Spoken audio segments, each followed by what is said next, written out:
नमस्ते, स्वागत है आप सभी का। तो ये वीडियो 10th क्लास के स्टूडेंट्स के लिए बहुत इंपॉर्टेंट होने वाली है, क्योंकि इसमें हम कवर करने वाले हैं जो आपका एनसीईआरटी का फर्स्ट, सेकंड, थर्ड और फोर्थ चैप्टर में जो कुछ आपने पढ़ा है उन कॉन्सेप्ट्स का एक क्विक रिवीजन करने वाले हैं। स्कूल्स में ज़्यादातर स्टार्टिंग में इन चैप्टर्स को कराने के बाद यूनिट टेस्ट या पीरियोडिक टेस्ट होते हैं, साथ ही आगे हाफ ईयरली या फाइनल एग्जाम में भी जब ये 4 चैप्टर एक साथ स्टूडेंट पढ़ लेता है उसके बाद एक बर्डन सा लगता है कि इतने सारे कॉन्सेप्ट जो पढ़ लिए, अब उनका एक क्विक रिवीजन अगर करना हो तो फिर उन्हीं बुक्स को पलटना, उन्हीं नोट्स को पलटना, ये सब बर्डन ना हो, इसलिए केवल एक ये वीडियो देखने से आपके सारे कॉन्सेप्ट का एक रिवीजन हो जाएगा। तो चलिए शुरुआत करते हैं बिना कोई देरी किए हुए। तो सबसे पहला जो आपका चैप्टर है, फर्स्ट चैप्टर जो है ना रियल नंबर्स, उसमें सबसे पहले जो जरूरी चीज़ है वो है फंडामेंटल थ्योरम ऑफ अर्थमेटिक। तो आपको ये फंडामेंटल थ्योरम आनी चाहिए। जनरली वैसे इस पे बेस्ड क्वेश्चन आते हैं, तब भी स्टेटमेंट भी अगर आपको आता हो तो बहुत अच्छी बात है। इसका मतलब इसमें क्या है, कोई भी कंपोजिट नंबर हो, प्राइम कंपोजिट ये सब जानते होंगे आप, तो कोई भी कंपोजिट नंबर हो उसे प्राइम फैक्टर के फॉर्म में लिखा जा सकता है। कोई भी कंपोजिट नंबर हो, जैसे मान लीजिए कंपोजिट नंबर एक 8 है, इसको लिख सकते हैं 2 की पावर 3, तो 2 इंटू 2 इंटू 2, इसे प्राइम फैक्टर के पावर के फॉर्म में हम इसे लिख सकते हैं। तो every composite number can be expressed और factorized as a product of prime. तो प्राइम के फॉर्म में इसे लिखा जा सकता है, और ये फैक्टराइजेशन यूनिक होता है। यूनिक होता है मतलब इसके अलावा कुछ और प्राइम फैक्टर्स नहीं हो सकते, आगे पीछे भले ही हो सकते हैं, और apart from the order in prime factor occur, आगे पीछे ऑर्डर हो सकता है। जैसे अगर कोई 10 को लिखे तो वो 2 इंटू 5 लिख सकता है या 5 इंटू 2 लिख सकता है। ऑर्डर चेंज भले ही हो सकता है, लेकिन कोई और नहीं कि ऐसा कोई तरीका नहीं कि इसमें 7 आ जाए या 3 आ जाए। जो प्राइम फैक्टर है वो उसके यूनिक होते हैं। इसे फंडामेंटल थ्योरम ऑफ अर्थमेटिक कहते हैं, और ये आपको आनी चाहिए। इस पर बेस्ड क्वेश्चन भी आते रहते हैं। आगे हम बढ़े, फिर एक अगला क्वेश्चन इस चैप्टर में जो आता है, जीरो इन द लास्ट। ये भी मोस्ट इंपोर्टेंट क्वेश्चन है, एग्जाम्स में कई बार आया है। ऐसा पूछा जाता है, इस टाइप का आता है, 4 की पावर n, n की कौन सी वैल्यू की, कोई सी भी वैल्यू के लिए नेचुरल नंबर है, तो पता करना है कि ये 4 की पावर n कभी 0 पर एंड होगा या नहीं। क्वेश्चन मैं इस वीडियो में नहीं कराने वाला, मैं बस कॉन्सेप्ट के रिवीजन कर रहा हूँ। इस तरह का क्वेश्चन आता है। तो 0 होने के लिए क्या होता है, जैसे 230 है तो 23 इंटू 10 और 2 और 5, ये 2 और 5 जितनी बार मिले उतने 0 आते हैं, तो 5 का होना बहुत जरूरी है। तो मस्ट बी डिवाइडेड बाय 5। और कोई भी नंबर डिवाइड कब होता है, जब उसके प्राइम फैक्टर में 5 मिलेगा, तभी तो 5 से डिवाइड होगा। किसी के प्राइम फैक्टर में अगर 5 है ही नहीं तो 5 कहां से मिल जाएगा। जैसे 4 की पावर n में 2 की पावर 2 लिख सकते 4 को, उसकी भी पावर n, तो 2 की पावर 2n, तो 2 इंटू 2 इंटू 2 कितनी बार आएगा, 2n बार आएगा। जब इसमें कहीं 5 है ही नहीं, जब 5 नहीं तो 5 से डिवाइड नहीं होगा, और 5 नहीं होगा तो 10 नहीं मिलेगा, लास्ट में 0 नहीं आ सकता। ऐसा करके इसे किया जाता है, आप सबने खूब किया होगा। आगे बढ़ते हैं, फिर आते हैं अपने एलसीएम और एचसीएफ। तो एलसीएम क्या होता है, लीस्ट कॉमन मल्टीपल, मतलब किसी भी नंबर के जितने मल्टीपल हैं उनमें भी कॉमन मल्टीपल और उसमें भी छोटे वाला। कैसे किया जाता है, एलसीएम डिविडेंड की तरह होता है, जो गिवन नंबर सबसे डिवाइड हो जाए, जो गिवन जितने भी नंबर हैं सबसे डिवाइड हो जाए, वो एलसीएम होता है। एचसीएफ क्या होता है, हाईएस्ट कॉमन फैक्टर, जितने भी नंबर्स गिवन नंबर्स हैं उन सब में भी फैक्टर देखना, कॉमन फैक्टर उसमें भी सबसे बड़ा। एचसीएफ डिवाइजर का काम करता है, जो सारे गिवन नंबर को डिवाइड करता है। एचसीएफ वो बड़े से बड़ा फैक्टर होता है जो जितने भी गिवन नंबर्स दिए हैं सबको डिवाइड करता है, उसे हम एचसीएफ कहते हैं। चलिए आगे बढ़ते हैं। अब इस चैप्टर में एचसीएफ और एलसीएम हम कैसे करते हैं। HCF product of the smallest power of each common prime factor. सबसे पहले कॉमन प्राइम फैक्टर देखना, जितने भी नंबर दिए हैं उनमें कॉमन देखना, कॉमन में भी स्मॉलेस्ट पावर देखना। बिल्कुल इसे अच्छी तरह याद रखना। जैसे इस तरह का क्वेश्चन आता है, x इक्वल टू ए की पावर 3, बी की पावर 2, y इक्वल टू ए की पावर 7 मान लीजिए और b अकेला। हमें इसका एचसीएफ निकालना है, तो सबसे पहले आप एक सी और इसमें ऐड कर लो। अच्छा ऐसा है, ठीक है। अब सबसे पहले हम क्या करेंगे, हमें एचसीएफ निकालना, कॉमन देखना। कॉमन ए है और बी है, सी नहीं है तो बस सी को नहीं लेना। ए में भी हमने देखा तो स्मॉलेस्ट पावर कौन सी है, 3 है, तो 3 ले लिया। बी में स्मॉलेस्ट पावर बी अकेला ही है, मतलब बी की पावर 1 है, तो ये इसका एचसीएफ हो गया। कॉमन लिया जाता है, उसके बाद कॉमन में भी स्मॉलेस्ट पावर। एलसीएम क्या होता है, product of greatest power of each prime factor involve. जितने भी प्राइम फैक्टर इन्वॉल्व हैं उन सब में भी ग्रेटेस्ट पावर लेना।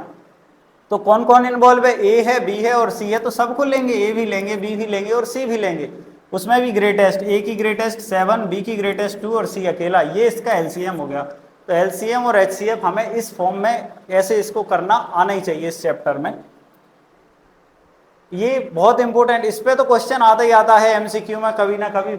एचसीएफ कोई भी दो नंबर अगर ए और बी हैं तो उनका एचसीएफ और उनके एलसीएम का मल्टीप्लाई उन दोनों नंबर के प्रोडक्ट के इक्वल होता है। इस पे क्वेश्चन आता ही आता है। किस तरह का आता है, या तो एचसीएफ एलसीएम और एक नंबर दो नंबर में से तीन चीजें दी होंगी। मान लो एचसीएफ दिया, एलसीएम दिया, पहला नंबर दिया, दूसरा हमसे पूछा है, या दोनों नंबर दे देगा, एलसीएम दे देगा, एचसीएफ पूछ लेगा, या एलसीएम और एचसीएफ दे देगा, दोनों का प्रोडक्ट पूछ लेगा। इस पे क्वेश्चन बनता ही बनता है, इसको आना ही चाहिए अच्छे से। आगे बढ़ते हैं, को प्राइम नंबर्स।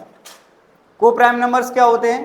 को प्राइम नंबर्स वो नंबर होते हैं जिनमें कुछ भी कॉमन ना आए, जिनका एचसीएफ 1 हो। एचसीएफ 1 हो मतलब जो बिल्कुल, ये अपन ऐसा करते हैं ना, जैसे 2/10 है, इनमें कुछ कॉमन आ रहा है, इनमें भी 2 कॉमन आ रहा है, तो इन्हें कैंसिल करने के बाद क्या आया, 1/5।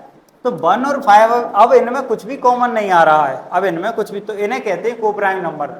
कोई भी लगातार दो नंबर जो होते हैं वो को प्राइम नंबर होते हैं। जैसे 17-18 गिनती में लगातार जो आने वाले दो नंबर 17-18 है, 19-20 है, ये को प्राइम है। क्यों? इनमें कुछ भी कॉमन नहीं है।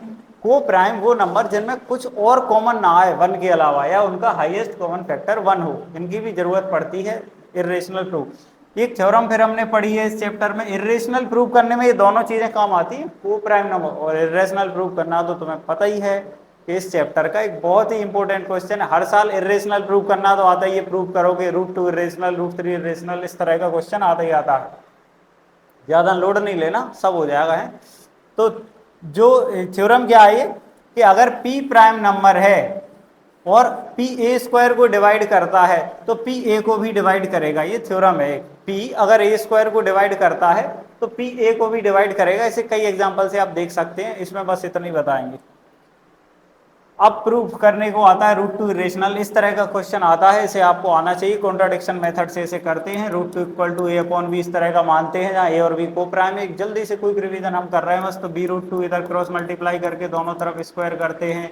फिर बाद में क्या कंडीशन बन जाती है इसकी, ये 2b² हो जाता है, b²a²/2। फिर हम वही थ्योरम लगाते हैं जो जस्ट अभी हमने पढ़ी के a अगर 2 से डिवाइड होगा तो a भी 2 से डिवाइड होगा, तो a को 2 से डिवाइड करके कोई नया फैक्टर c लिखते हैं, फिर क्रॉस मल्टीप्लाई करते हैं और फिर स्क्वायर करते हैं, तो क्या आ जाता है 4c²। फिर a स्क्वायर की वैल्यू यहाँ से रख देते हैं हम, 2b² = 4c², 2 2 जा 4, तो ये b²/2 = c²। फिर हम लिखते हैं कि अगर b² 2 से डिवाइड हो रहा है तो b भी 2 से डिवाइड होगा। इधर कह रहे हैं a 2 से डिवाइड होगा, इधर कह रहे हैं कि b 2 से डिवाइड होगा, लेकिन पहले क्या कहा था कि a और b को प्राइम है, इसलिए इरेशनल। ऐसा पूरा एकदम आपके दिमाग में ये रटा सा होना चाहिए, ये वाला क्वेश्चन तो आता ही आता है। आगे बढ़ते हैं सेकंड चैप्टर। फर्स्ट चैप्टर का रिवीजन अपना हो गया। अब सेकंड चैप्टर में पहला क्वेश्चन जो आता है वो इस तरह का आता है कि उसका ग्राफ बना होता है और उससे पूछा होता है उसमें कि इसके कितने जीरोस होंगे, नंबर ऑफ जीरोस पूछे होते हैं। एक बात पता होना चाहिए, किसी भी पॉलिनोमियल की डिग्री अगर n है तो उसमें मैक्सिमम n जीरोस हो सकते हैं। अगर किसी की डिग्री 2 है तो उसमें ज़्यादा से ज़्यादा 2 जीरो होंगे, किसी की डिग्री 5 है तो उसमें ज़्यादा से ज़्यादा 5 जीरोस होंगे। अब इसमें जीरोस पूछा होता है तो हमें पता है कैसे किया जाता है। किसी भी पॉलिनोमियल का ग्राफ जितनी बार x एक्सिस को कट करेगा उसमें उतने ही जीरोस होते हैं। एक बार फिर सुन लें, किसी भी पॉलिनोमियल का ग्राफ जितनी बार x एक्सिस को कट करता है उसमें उतने ही जीरोस होते हैं। तो y एक्सिस को कट कर रहा है, हमने क्या कहा, x एक्सिस को कट, x एक्सिस को इसने एक भी बार कट नहीं किया तो इसके जीरो होंगे, कोई इसमें जीरो नहीं होगा। इसने एक बार कट किया तो इसमें एक जीरो होगा, इसने 1 2 और 3 बार कट किया तो इसमें 3 जीरोस होंगे। टच करते हुए भी निकल जाए तो भी जीरोस होते हैं, 1 0 2 0 3, तो इसमें कितने जीरोस होंगे, 3 जीरोस होंगे। तो जितनी बार x एक्सिस को कट करता है उतने जीरोस होते हैं, आपको पता होगा। 2.1 में आपके पास यही है केवल। फिर जीरोस ऑफ क्वाड्रेटिक पॉलिनोमियल निकालने को आता है तो वो पता ही होगा, फैक्टराइजेशन मेथड से करते हैं, स्प्लिटिंग द मिड टर्म, या कोई और तरीके से भी आप कर सकते हैं। फिर उन्हें जीरो के इक्वल रखते हैं और इस तरीके से जीरोस निकाले जाते हैं। ये बहुत इंपॉर्टेंट चीज़ है। फिर कोफिशिएंट जो हमारा ax² + bx + c टाइप का जो स्टैंडर्ड फॉर्म है, इसके जो कोफिशिएंट हैं a b c, in coefficient का अल्फा बीटा जो जीरोस हैं, जीरोस को हम अल्फा बीटा से रिप्रेजेंट करते हैं, उनके सम ऑफ प्रोडक्ट से क्या रिलेशन है ये बताता है। तो अगर सम ऑफ जीरोस है वो इसके इस तरीके का होता है, तो ये पता होगा, ये स्टैंडर्ड फॉर्म है। तो अल्फा प्लस बीटा क्या होता है, -b/a, और alpha × beta c/a। Product of zero c upon a के इक्वल होता है, sum of zero minus b upon a के इक्वल होता है, ये पता ही होगा सबको, बहुत अच्छे से ये पता ही होना चाहिए। फिर अगली चीज आती है, अगर अल्फा बीटा हमें दिया हो, अगर अल्फा बीटा दिया हो तो हमें काम में बस दो ही चीजें आती हैं, अल्फा प्लस बीटा और alpha into beta, sum of zeros और प्रोडक्ट ऑफ जीरोस।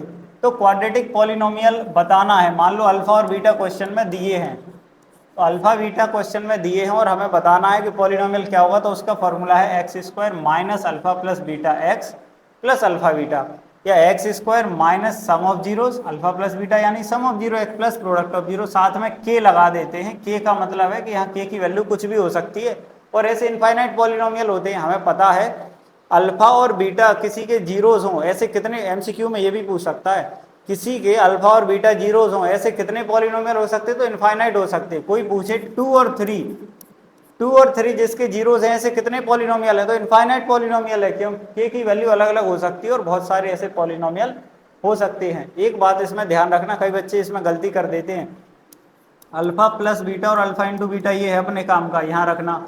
तो क्वेश्चन में कई बार पेपर में ऐसा आ जाता है कि अल्फा दिया और बीटा दिया, मान लो ये दिया अल्फा और ये बीटा, तो तुम क्या करोगे, अल्फा प्लस बीटा निकालोगे, फिर अल्फा इंटू बीटा निकालोगे, फिर वैल्यू पुट करोगे। कई बार बच्चा, और एक आध बार ऐसा दिया होता है कि अल्फा प्लस बीटा और अल्फा इंटू बीटा ये दिया होता है। जब ये दिया हो तो भैया रेडीमेड काम बना बनाया रखा है, अल्फा प्लस बीटा और अल्फा इंटू बीटा, अब कुछ नहीं निकालना। कई बार फिर स्टूडेंट इन्हें प्लस करके अल्फा प्लस बीटा निकालने लगता है, अल्फा इंटू बीटा। अगर ये डायरेक्ट दिए हैं कि अल्फा प्लस बीटा 2 है और अल्फा इंटू बीटा 3 है, तो डायरेक्ट वैल्यू रखना है सीधा, फिर कुछ नहीं करना उसके बाद। तो ये ध्यान से पढ़ लेना चाहिए कि सम ऑफ जीरोस दिया है और प्रोडक्ट ऑफ जीरो दिया है, ऐसा दिया है, या केवल जीरोस दिए हैं। अगर केवल जीरोस दिए तो उनके सम और प्रोडक्ट आपको निकालने पड़ेंगे, लेकिन सम ऑफ और प्रोडक्ट ऑफ जीरो दिया है तो वो डायरेक्ट बस वैल्यू पुट करना है उनमें। इसके बाद इस तरह के क्वेश्चन आते हैं कुछ, सम और क्वेश्चन देखो, जिनमें डायरेक्ट हमें इनकी वैल्यू पूछी होती है। तो पहले तो कोई पॉलिनोमियल दिया होगा, तो ये दो चीजें तो आपको निकाल के रख लेनी चाहिए, alpha plus beta alpha into beta, ये फॉर्मूला से अपन निकाल के रख सकते हैं, ये वैल्यू रख लें। अब इन्हें कुछ भी करके ऐसे कन्वर्ट करना कि ये अल्फा प्लस बीटा और अल्फा इंटू बीटा के फॉर्म में दिखने लगे। ऐसे क्वेश्चन एनसीईआरटी में नहीं है लेकिन एग्जाम्स में आते हैं। तो इन्हें कैसे करते हैं, अल्फा बीटा एलसीएम लिया, अल्फा से काटा तो बीटा प्लस अल्फा, देखो अल्फा प्लस बीटा और अल्फा इंटू बीटा दिखने लगा, इनकी वैल्यू पुट कर देंगे। ये alpha square plus beta square, ये बहुत आता है, तो इसका फॉर्मूला की तरह हमें याद रखना कैसे, अल्फा प्लस बीटा का whole square minus 2 alpha beta, इस तरीके से इसे याद रखना। इसका ये फॉर्मूला बना कैसे, ए प्लस बी के होल स्क्वायर से ही बना है, थोड़ा इधर उधर ले जाके ट्रांसपोजिशन मेथड लगा के ऐसे ऐसे बना, बस इसे याद रखना, डायरेक्ट याद रखना। इतना टाइम नहीं होता फाइनल एग्जाम में कि तुम बिल्कुल एक एक चीज को वैसे करते रहो। अगर कुछ फॉर्मूले तुम्हें रटने भी पड़े तो रटना चाहिए, टाइम बचता है उनसे। थर्ड चैप्टर पे आ गए, second chapter complete. Third chapter है, ये गलती से लग गया भैया, क्वाड्रेटिक ग्राफ पैराबोला कुछ नहीं है ये इस चैप्टर का। थर्ड चैप्टर देखो, सबसे पहले पता ही है pair of linear equation in two variable, chapter का नाम है। दो तरह की इसमें इक्वेशन होती हैं, दो इक्वेशन होती हैं, पेयर होता है इक्वेशन का। तो जब ग्राफ बनेगा तो दो लाइन बनती हैं, दो लाइन अलग तरीकों से कैसी हो सकती हैं, कोई भी दो लाइन कैसी हो सकती हैं, या तो दोनों लाइन इंटरसेक्टिंग हो सकती हैं, या हमें कट कर सकती, या दोनों लाइन एक के ऊपर एक हो सकती है, एक लाइन है ये उसी के ऊपर दूसरी लाइन है, तो ये ना कहते हैं कोइंसिडेंट लाइन, इन्हें इंटरसेक्टिंग लाइन। तीसरा ऐसा हो सकता है कि एक लाइन और दूसरी लाइन पैरेलल है, एक लाइन जहाँ जा रही है वहीं दूसरी लाइन जा रही है, एक जो आगे चलकर कभी ना मिले। तो ऐसी तीन कंडीशन हो सकती है, इंटरसेक्टिंग लाइन, कोइंसिडेंट लाइन और पैरेलल लाइन। और अपना जो स्टैंडर्ड फॉर्म होता है वो क्या होता है, a1x plus b1y plus c1 equal to 0 और a2x plus b2y plus c2 equal to 0। ये स्टैंडर्ड फॉर्म में कई बार c2 0 ना लिखकर यहाँ लिखा होता है, इक्वल टू के इस तरफ हो, एक ही बात है। a1 b1 c1 a2 b2 c2 compare करके निकाल लोगे। उसके बाद क्या किया जाता है, a1 अपॉन a2 निकाला जाता है, b1 अपॉन b2 और c1 अपॉन c2 निकाला जाता है। सबसे पहले हम नजर रखते हैं a1 अपॉन a2 और b1 अपॉन b2 को। इन दोनों को हम देखें और ये दोनों इक्वल ना मिले, a1 अपॉन a2 और b1 अपॉन b2 इक्वल ना हो, तो फिर c1 अपॉन c2 को देखना ही नहीं है। यदि a1 अपॉन a2 और b1 अपॉन b2 ही इक्वल ना मिले तो फिर c1 अपॉन c2 को देखना ही नहीं है। जब ये इक्वल नहीं है तो इसे कहते हैं यूनिक सॉल्यूशन। इनका कैसा सॉल्यूशन होगा, यूनिक सॉल्यूशन। और लाइन कैसी होंगी, इंटरसेक्टिंग, यानी आपस में कट करेंगी, जिस पॉइंट पर कट करेंगी वही पॉइंट इनका सॉल्यूशन कहलाता है। मान लीजिए 2,3 पर कट करें तो x इक्वल टू 2 और y इक्वल टू 3, ये इनका सॉल्यूशन हो गया। अगली कंडीशन, अगर A1/A2 और B1/B2 इक्वल हो तो फिर C1/C2 को भी देखना है। अगर A1/A2 इक्वल और B1/B2 इक्वल है तो C1/C2 को भी देखेंगे, और वो भी इक्वल है तो लाइन कैसी होगी, इनफाइनाइट मैनी सॉल्यूशन इसका होगा। और कोइंसिडेंट लाइन यानी एक के ऊपर एक लाइन होगी, इनफाइनाइट यानी बहुत सारे सॉल्यूशन होंगे, इनफाइनाइट सॉल्यूशन। तीसरा, A1/A2 और B1/B2 इक्वल लेकिन C1/C2 इक्वल ना हो तो ये नो सॉल्यूशन कहते हैं इसको, और इसकी लाइन होती है पैरेलल लाइन, एक दूसरे के मतलब कभी नहीं मिलती है ऐसी लाइन आगे चल के, पैरेलल लाइन नो सॉल्यूशन कहते हैं इसको। तीसरी, ये कंडीशन बहुत अच्छे से याद रखना। कुछ और सम मोर वर्ड्स, कुछ और बहुत इंपॉर्टेंट वर्ड्स आते रहते हैं एग्जाम में, हम केवल यूनिक और इनफाइनाइट वैल्यू नो सॉल्यूशन के भरोसे नहीं जा सकते। एक वर्ड आता है कंसिस्टेंट, कि इसका कंसिस्टेंट सॉल्यूशन है या इनकंसिस्टेंट है। तो कंसिस्टेंट को इस तरीके से याद रखो दिमाग में, कंसिस्टेंट मतलब कोई ना कोई सॉल्यूशन है, कंसिस्टेंट मतलब कोई ना कोई सॉल्यूशन है, कोई ना कोई मतलब या तो यूनिक सॉल्यूशन हो या इनफाइनाइट मैनी सॉल्यूशन हो। इनकंसिस्टेंट मतलब नो सॉल्यूशन, कोई नहीं है, तो भैया ये होता है अपना इनकंसिस्टेंट, ये होता है इनकंसिस्टेंट। बाकी ये दोनों जो होते हैं वो कंसिस्टेंट में आ जाते हैं, इन्हें कंसिस्टेंट कहते हैं, और ये होता है इनकंसिस्टेंट, याद रखना।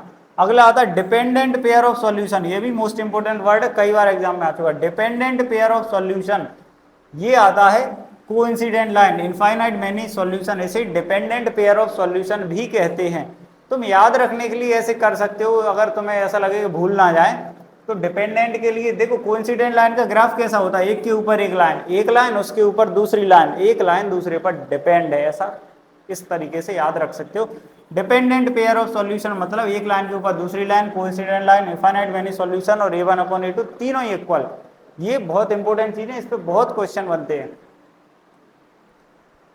आगे सब्स्टिट्यूशन मेथड में बताने वाला नहीं हूं पूरा सॉल्व करके, बस थोड़ा बताएंगे। सब्स्टिट्यूशन मेथड से अपना मतलब होता है कि x ही x बचे या y ही y बचे, एक कुछ बचे। देखो y = 14 - x ऐसा कर लेते हैं, मतलब एक किसी को अकेला छोड़ देते, y को या x को, जिसे हम चाहें, बाकी सबको इधर ले आते हैं और यही वैल्यू दूसरी इक्वेशन में पुट कर देते हैं। तो x माइनस ये जो y दिख रहा, y की जगह हम 14 - x पुट कर देंगे, मतलब पहली इक्वेशन से y की वैल्यू जो निकाली वो दूसरी इंपुट कर दी। तो इसमें देखो अब x ही x बचा, y दिख ही नहीं रहा, जब नहीं दिख रहा तो सॉल्व हो जाएगा, x की वैल्यू आएगी, x की जो भी वैल्यू आए वो इसमें पुट कर देना, तो y की भी आ जाएगी। इसे कहते हैं सब्स्टिट्यूशन मेथड। अगला होता है एलिमिनेशन मेथड। एलिमिनेशन मेथड सबका बहुत फेवरेट होता ही है, तो उसमें उसे कैसे करते हैं कि जो इस कोफिशिएंट को एक जैसा बनाया जाता है, x के कोफिशिएंट को एक जैसा y के, जैसे कोई एग्जाम्पल आप देख सकते हैं, कोई सा भी, ये जैसे ये वाला देख लो, 3x - 5y = 4, और अगला है 9x - 2y = 7, इस तरीके का ये एग्जाम्पल।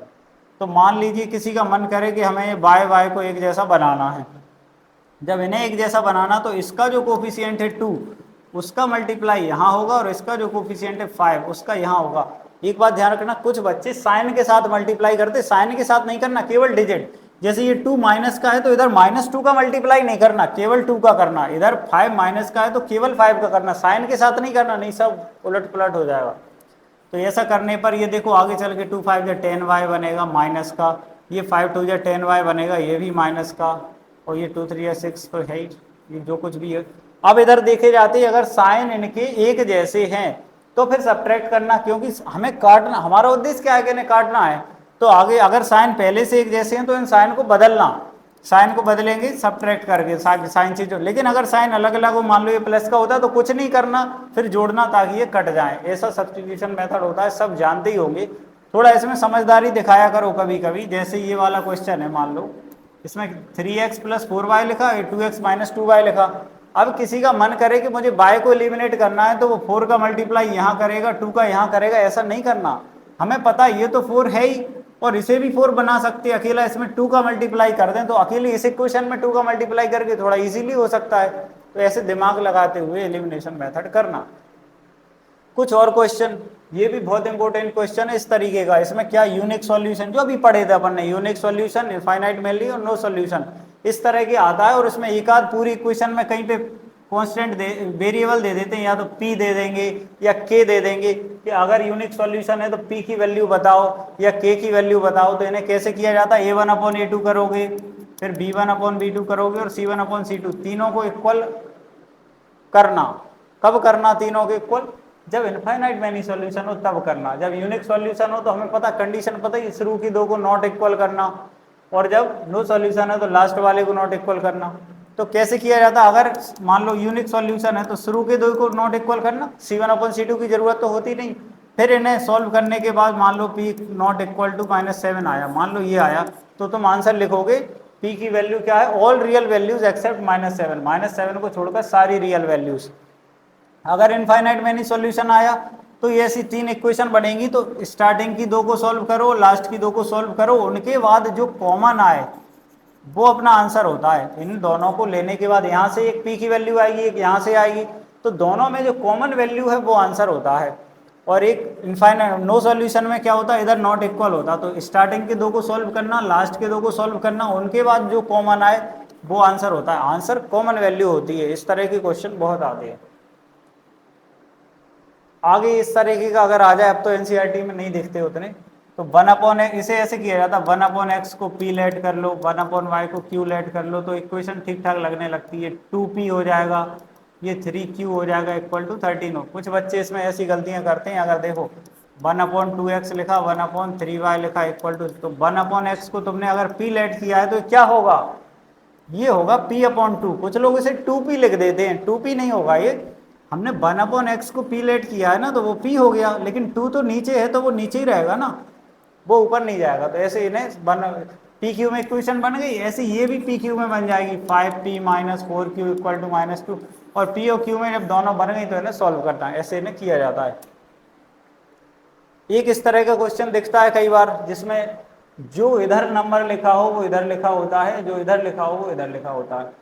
तो कई बच्चे कहते हैं कि हाँ कर लेंगे, एलिमिनेशन से कर लेंगे, इसका इसमें मल्टीप्लाई। तुम खुद देखो, 152 का इसमें करोगे, 378 का इसमें, कितना तुम्हें आधा पेपर का टाइम इसी क्वेश्चन को करने में निकल जाएगा। तो इन्हें करने की एक प्रॉपर तरीका होता है, एक बार दोनों इक्वेशन को जोड़ दिया जाता है और एक बार दोनों इक्वेशन को घटा दिया जाता है। एक बार दोनों को जोड़ोगे तो कुछ सरल सा बनेगा, और एक बार घटा दोगे तो सरल सा बनेगा, तब हो जाएगा। जिन्हें आता है, जिन्हें पता समझ में आई गया होगा, जिन्हें नहीं आता भी करके देखना। एक बार दोनों को जोड़ देंगे तो कुछ सरल सी इक्वेशन बन जाएगी, और एक बार घटा देंगे तो बन जाएगी। दोनों जब सरल सी इक्वेशन बनेगी तब उन्हें सॉल्व करना, और भी इजीली सॉल्व हो जाएंगे। एक इस तरह के क्वेश्चन आते हैं जिनमें सब कुछ वेरिएबल ही वेरिएबल दिखता है, कुछ 2 3 के तो दर्शन ही नहीं हो रहा, केवल ABCD मची है। तो जब इस तरह का क्वेश्चन आए तो इसे धैर्य रखते हुए, एकदम जैसे तुम एलिमिनेशन करते हो वैसे ही करना चाहिए। ये दूसरी इक्वेशन थोड़ी देखने लायक है। देखो इसमें पहले अगर कोई भी equation ax + by + c equal to 0 के फॉर्म में ना हो तो पहले उसे बदलना चाहिए। ये देखो x + y अलग फिर रहा है, a + b अलग घूम रहा है, तो ऐसे थोड़ी छोड़ना है ना। a + b को पहले x से मल्टीप्लाई करो तो a + b x हो गया, फिर a + b का y से मल्टीप्लाई तो a + b y हो गया इक्वल टू ये। अब ये थोड़े तरीके में आ गए, ax + by + c, तब सॉल्व करना स्टार्ट करना, और नॉर्मल एलिमिनेशन से जैसे करते हैं वैसे हो जाएगा, अगर आप एक एक स्टेप को एकदम ध्यान से करते रहेंगे। छोटी छोटी गलतियां अगर करोगे तो वैसे ही सही नहीं होगा। एग्जाम में जो सबसे जरूरी चीज है वो क्या है, एकदम दिमाग पे लोड नहीं लेके, एकदम चिल, एकदम मस्त रह के पेपर देना है ना। ये ग्राफिकल मेथड में इंटरसेक्टिंग कोइंसिडेंट पैरेलल लाइन के बीच में कहाँ से आ गई। ग्राफिकल मेथड में करना तो इंटरसेक्टिंग लाइन आ जाए तो यूनिक सॉल्यूशन, कोइंसिडेंट लाइन आए तो एक के ऊपर एक लाइन, और पैरेलल लाइन आए तो नो सॉल्यूशन होता है। इस तरीके का ग्राफिकल मेथड है। ये दोबारा रिपीट क्यों हो गया, हाँ ये रिपीट हो गया। Sum of digit of 2 digit number, ये अगला क्वेश्चन। वर्ड प्रॉब्लम्स आते हैं, वर्ड प्रॉब्लम बहुत तरीके के आते हैं। अगर तुम इस कॉन्सेप्ट अच्छे से समझ आ गया, इक्वेशन बनाना होता है, फिर इक्वेशन अच्छे से तुम बना लो, उन्हें सॉल्व करना बस ऐसे। कुछ एक स्पेशल टाइप है जो काफी इंपॉर्टेंट सा है, मैंने बस वर्ड प्रॉब्लम का पता। सम ऑफ डिजिट, डिजिट वाला एक क्वेश्चन जरूर कई बार देखने को मिला है, 2 डिजिट नंबर का। उसमें भी इसमें किस चीज का यूज होता है, reversing the order of digit. Digit भी चेंज हो जाते हैं रिवर्सिंग। तो सबसे पहले हमें इसमें क्या करना पड़ता है, यूनिट डिजिट या वंस डिजिट को हम लेट करते हैं कि x मान लिया, फिर टेंस डिजिट को लेट करते हैं कि y मान लिया, तो अपना जो नंबर होता है वो नंबर बन जाता है 10y + x। ये कई लोगों को समझ शायद ना आता हो, तो ये वंस डिजिट ऐसे ही लिखा जाता है, टेंस डिजिट में 10 का मल्टीप्लाई किया जाता है, ये होता है अपना नंबर। और रिवर्स वाला नंबर क्या होगा, रिवर्स नंबर यानी जिसकी डिजिट अलट पलट कर दिए जाएं।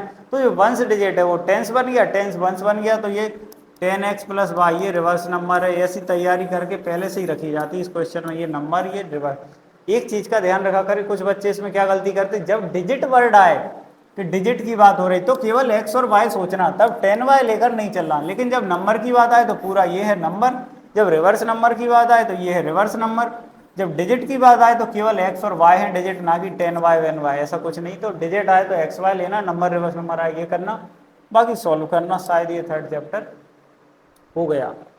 अब फोर्थ चैप्टर है क्वाड्रेटिक इक्वेशन। इसका स्टैंडर्ड फॉर्म क्या होता है, ax square plus B x plus C equal to zero, जिसमें a जीरो नहीं हो सकता। स्टार्टिंग का जो कोफिशिएंट a है ये जीरो कभी नहीं होता, क्योंकि ये जीरो हो जाएगा तो एक्स स्क्वायर को भी अपने साथ ले जाएगा, और एक्स स्क्वायर ही चला गया फिर तो क्वाड्रेटिक ही नहीं बचा, लीनियर हो जाएगा। इसलिए ये इसका स्टैंडर्ड फॉर्म, इसे याद रखना अच्छे से। चेकिंग ऑफ क्वाड्रेटिक इक्वेशन, इस तरह के क्वेश्चन पेपर में आते हैं कि कुछ ऐसी अटपटी सी इक्वेशन लिखी है एक्स क्यू प्लस 5 और पूछा होता बताओ ये क्वाड्रेटिक है या नहीं, तो केवल देख के ही अंदाजे नहीं लगा देना कि हाँ 3 दिख रही पावर तो क्वाड्रेटिक नहीं होगा, थोड़ा ऐसे सॉल्व किया जाता। सॉल्व करने के बाद ये एक्स क्यूब है, ये भी एक्स क्यूब है, हो सकता है कट रहा हो, इसमें कट रहा है, कटने के बाद देखो शायद पावर 2 सुरक्षित बची हो। क्वाड्रेटिक इक्वेशन क्या होती है, जिसमें हाईएस्ट पावर 2 हो, 2 से बड़ी पावर दिख रही है अगर तो क्वाड्रेटिक नहीं है, 2 से छोटी पावर दिख रही केवल लीनियर पे ही रह गया तो भी क्वाड्रेटिक नहीं है। तो सॉल्व करने के बाद अगर पावर 2 हाईएस्ट बचती है तो क्वाड्रेटिक है, नहीं फिर नहीं है, ऐसे ना किया जाता है। अगला है फैक्टराइजेशन मेथड। फैक्टराइजेशन मेथड क्या होता है, जो अभी बताया था पॉलिनोमियल चैप्टर में, स्प्लिटिंग द मिड टर्म से इसे सॉल्व करना। स्प्लिटिंग द मिड टर्म से सॉल्व करने के बाद उन्हें बस एक एक से जीरो के इक्वल रखना, ये आता ही होगा फैक्टराइजेशन मेथड। मैंने बस एक रिवाइज के लिए बताया है फैक्टराइजेशन मेथड कैसा होता है। फैक्टराइजेशन मेथड करने के बाद एक इम्पोर्टेंट कॉन्सेप्ट होता है डिस्क्रिमिनेंट। इसे बताने से पहले मैं एक फॉर्मूला मेथड बताना चाहूँगा। जो अपना फॉर्मूला मेथड है इसे श्रीधराचार्य फॉर्मूला कहते हैं। अपने भारत के गणतज्ञ हुए श्रीधराचार्य जी, उनने ये फॉर्मूला बनाया था। तो अगर ये स्टैंडर्ड फॉर्म है तो इसका फॉर्मूला ये होता है, ये थोड़ा गलत लिखा है फॉर्मूला, मैं सही लिख देता हूँ। x equal to minus B plus minus root B square minus 4ac upon 2a। ये है श्रीधराचार्य फॉर्मूला, ये अच्छे से हमें पता होना चाहिए। Minus B plus minus root B square minus 4ac upon 2a। मेरा ये सुझाव है, अगर कोई एग्जाम देने जाता है, हाफ ईयरली हो या कोई सा भी टेस्ट हो, जितने भी फॉर्मूला वगैरह हैं जो एकदम क्विक फॉर्मूला, उन्हें एक जगह लिख लेना चाहिए आपको अलग से। जैसे आपको ये मिल गया, ये लिख लो, a1/a2 b1/b2 जो पढ़े थे वो लिख लो, और भी जितने फॉर्मूले जैसे अभी एक्स स्क्वायर माइनस, वो एक जगह लिख लो। और एग्जाम देते टाइम जाने से पहले एक बार उन्हें फिर देख लिया करें, उन्हें बाद में वो कॉपी टाइप की बन जाएगी तो आपके काम ही आएगी फॉर्मूले वाली। तो minus B plus minus root B square minus 4ac upon 2e, ये फॉर्मूला याद रखना। अब रूट के अंदर अपना बी स्क्वायर माइनस 4ac, ये बड़े काम की चीज़ है। ये बहुत कुछ डिसाइड करता है। जब ये बहुत डिसाइड करता है तो इस बेचारे का एक अलग नाम रख दिया। उस बेचारे का नाम क्या है, वो है उसका नाम डिस्क्रिमिनेंट। इसी को डिस्क्रिमिनेंट कहते, कैपिटल डी से रिप्रेजेंट करते बी स्क्वायर माइनस 4ac। तो बी स्क्वायर माइनस 4ac से कहते। अब हमें पता है, पिछली क्लासों में भी खूब पढ़ा है, रूट के अंदर हमेशा पॉजिटिव नंबर ही होता है, रूट के अंदर नेगेटिव तो होता नहीं। रूट के अंदर जीरो भी चल जाता है, जीरो तो चल जाएगा, पॉजिटिव और जीरो चल जाएगा। रूट के अंदर नेगेटिव डिफाइन नहीं होता, और ऐसे नंबर होते ही नहीं है रियल में। जब होते नहीं तो इन्हें रियल नंबर नहीं, इन्हें नॉट रियल कहते हैं या इमेजनरी रूट्स कहते हैं। तो बी स्क्वायर माइनस 4ac जिस टाइप का होगा उस पर डिपेंड करेगा। तो डी अपना हमेशा जीरो से बड़ा होना चाहिए, जीरो को इक्वल है तो भी चल जाएगा पॉजिटिव, लेकिन अगर जीरो से नीचे चला गया, नेगेटिव हो गया, तो हमारे रूट्स रियल नहीं होंगे, नॉट रियल हो जाएंगे। यही लिखा है। देखो नेचर ऑफ रूट्स का एक क्वेश्चन आता है कि जो अपना क्वाड्रेटिक इक्वेशन है उसके नेचर, रूट्स जो उसके हैं उसका नेचर कैसा है, तो रियल एंड डिस्टिंक्ट है। कब होगा रियल एंड डिस्टिंक्ट, जब डी पॉजिटिव होगा, यानी डी जीरो से बड़ा होगा। जब डी जीरो के इक्वल होगा तो रियल एंड इक्वल रूट्स होंगे, और डी जीरो से छोटा होगा तो इसके रूट्स इमेजनरी होंगे, यानी नॉट रियल होंगे। फिर इसके रूट्स रियल नहीं हो सकते, मतलब ये एग्जिस्ट ही नहीं करेंगे, रियल में एग्जिस्ट नहीं करेंगे। तो d इक्वल टू जीरो चल जाएगा और d ग्रेटर देन जीरो तो चल ही जाएगा। तो इस तरीके से ये दो, तो ये नेचर ऑफ रूट पहचानना आना चाहिए, एग्जाम में आ जाता है कि इसके रूट्स कैसे होंगे। और डिस्क्रिमिनेंट तो समझ ही गए, फॉर्मूला मेथड समझ गए। अब आगे इस तरह के क्वेश्चन, ये तो मोस्ट इंपोर्टेंट क्वेश्चन है भैया इस चैप्टर के, k की वैल्यू बतानी होती है अगर इसके दो इक्वल रूट हैं। अगर दो इक्वल रूट हैं, इक्वल रूट की कंडीशन अभी जस्ट पढ़ चुके अपन।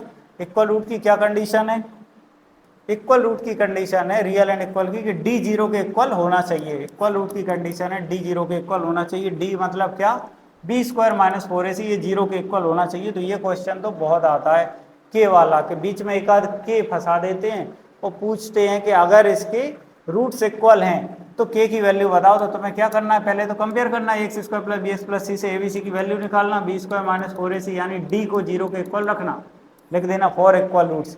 अब इधर वैल्यू करोगे k की फॉर्म में कोई इक्वेशन बनेगी, उसे सॉल्व कर लेना, सॉल्व कर लेना, तो बस जो आंसर आए वो k की वैल्यू होगी। इधर नजर थोड़ी रखते रहना, इधर जो कुछ लिखा है वो 0 के इक्वल ना हो पाए, ऐसी नज़र रखते हुए k की जो वैल्यू निकलेगी वो अपने आंसर हो जाएंगे। फिर आते हैं इसमें वर्ड प्रॉब्लम। वर्ड प्रॉब्लम भी दो तरह की आते हैं, पॉसिबल वाले आते हैं, उसमें क्या लिखा होता है कि क्या है पॉसिबल है, कोई भी कंडीशन दी, एज दो लोगों की एज दे दी, या कोई भी जैसे भी टेबल कुर्सी की कॉस्ट दे दी, स्पीड टाइम वाला दे दिया, फिर पूछ लिया क्या ऐसा पॉसिबल है। अगर तो पॉसिबल वाले क्वेश्चन आए तो उनमें तुम्हें पूरा सॉल्व करके एक क्वाड्रेटिक इक्वेशन बनानी चाहिए जो कि x square plus B x plus c के टाइप की होगी। फिर पॉसिबल वाला क्वेश्चन है तो तुम्हें डी निकालना चाहिए जो कि बी स्क्वायर माइनस 4ac होता है, और डी निकाल के देखना चाहिए, अगर डी 0 आ रहा है तो चलेगा, डी ग्रेटर देन 0 यानी पहुंचेगा तो चलेगा, लेकिन अगर डी नेगेटिव आ रहा है तो नॉट पॉसिबल लिख देना चाहिए। फिर पॉसिबल वाले के बाद आते हैं नॉर्मल वर्ड प्रॉब्लम्स, जो हम कर ही लेते हैं। नॉर्मल वर्ड प्रॉब्लम तुम्हें आना ही चाहिए, उसके बाद इक्वेशन बनाने के बाद उन्हें सॉल्व करना। इस तरीके का ये अपना फर्स्ट से लेके 1 2 3 4 ये 4 चैप्टर का एक क्विक रिवीजन हो गया। मैं उम्मीद करता हूं कि आप सभी को सारे कॉन्सेप्ट जो आपने इन 4 चैप्टर में पढ़े हैं वो एकदम दिमाग में फिर से अच्छे से क्लियर हो गए होंगे। तो आप ऐसे ही लगातार मेहनत करते रहिए और ये हमारे चैनल की वीडियोस को देखते रहिए, आपकी बहुत अच्छी प्रोग्रेस निश्चित रूप से होंगी, और मैं उम्मीद करता हूँ आप 10th क्लास में बहुत अच्छी परसेंट बनाने वाले हैं। तो लगातार मेहनत करते रहिए, ऐसे ही मिलते हैं फिर आगे की वीडियोज़ में। धन्यवाद।